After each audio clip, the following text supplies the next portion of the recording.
Of all the liturgical debates in the Catholic Church today, none seems to be more divisive and growing in popularity than the return of the ad orientem posture of worship. Priests are turning their back to celebrate Mass, and people are freaking out about it. Like many liturgical issues, there is a lot of history to uncover and even more half-truths to dispel.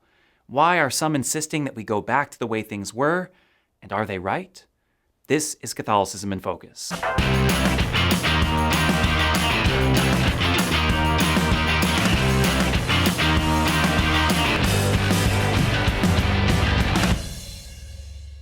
For those of us born after the Second Vatican Council, which at this point is most of us, the idea of the priest facing the people during Mass is not only normal, it's the only thing we can imagine. Most of us have never even seen a priest celebrate Mass with his back to the people, and if a priest did this without any announcement, many people would be rightly confused. Of course, when your church is almost 2,000 years old, a practice that spans only 60 years is hardly a tradition.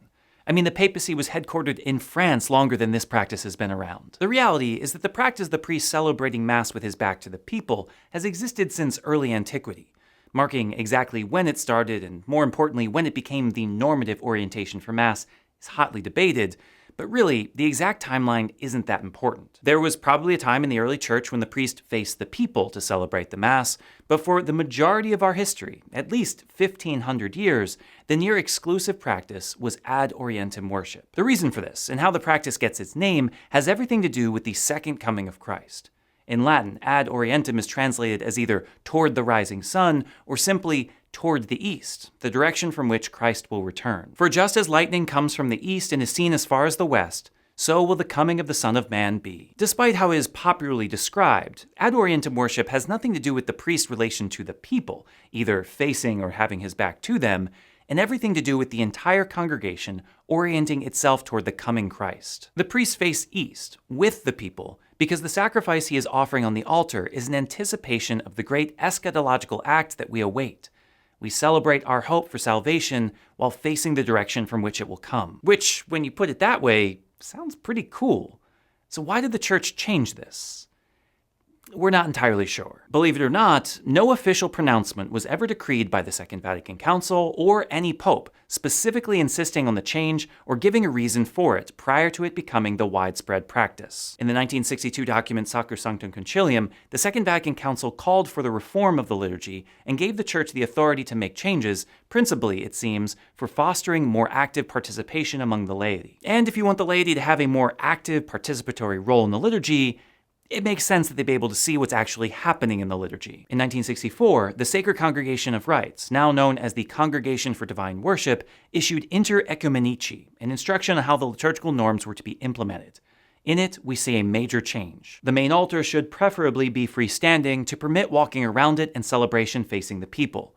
Its location in the place of worship should be truly central, so that the attention of the whole congregation naturally focuses there. Okay, so the priest should face the people. But what does that mean? For certain parts of the Mass or the entire time? Is it mandatory or simply an option? And again, why? The following year, the congregation put out another letter stating that it is most advantageous pastorally, and it is right to wish, that the liturgy of the Eucharist might be celebrated facing the people, so that they could follow the whole rite directly, thereby participating with greater awareness. The year after that, it was added that any priest was allowed to celebrate Mass facing the people without permission. And yet, this did not mean that this was now the intended or exclusive norm, and the specifics of how this was to be implemented was still in question. The 1969 Roman Missal, for instance, mentions no orientation in regards to the Eucharistic prayer. The priest is instructed to face the people prior to the preface, at the sign of peace, the Lamb of God, and post-communion prayer, but no mention is made, one way or the other, for everything else. This might surprise many people, given how swiftly and universally the change in orientation came about in the Church. While it is most certainly the practiced norm, there has never been a specific decree forbidding the practice of ad orientem or requiring versus populum, facing the people, meaning that there is no universal law preventing priests and parish communities from deciding for themselves, in communion with their bishop, of course, which orientation they want to celebrate. But which one is more right? That's what we're here to talk about, isn't it? Back in 2000, the Congregation for Divine Worship wrote a series of responses to questions about the general instruction to the Roman Missal and addressed this question specifically. The passage is a bit long, but I think it's important to read it all. Whatever may be the position of the celebrating priest, it is clear that the Eucharistic sacrifice is offered to the one and triune God, and that the principal, eternal, and high priest is Jesus Christ, who acts through the ministry of the priest, who visibly presides as his instrument. The liturgical assembly participates in the celebration in virtue of the common priesthood of the faithful, which requires the ministry of the ordained priest to be exercised in the Eucharistic synaxis. The physical position, especially with respect to the communication among the various members of the assembly, must be distinguished from the interior spiritual orientation of all. It would be a grave error to imagine that the principal orientation of the sacrificial action is towards the community. If the priest celebrates versus populum, which is legitimate and often advisable, his spiritual attitude must always be versus Deum per ipsum Christum, towards God through Jesus Christ, as representative of the entire church. The church as well, which takes concrete form in the assembly which participates, is entirely turned versus Deum, towards God, as its first spiritual movement. In short, the response states three things. Both are legitimate options.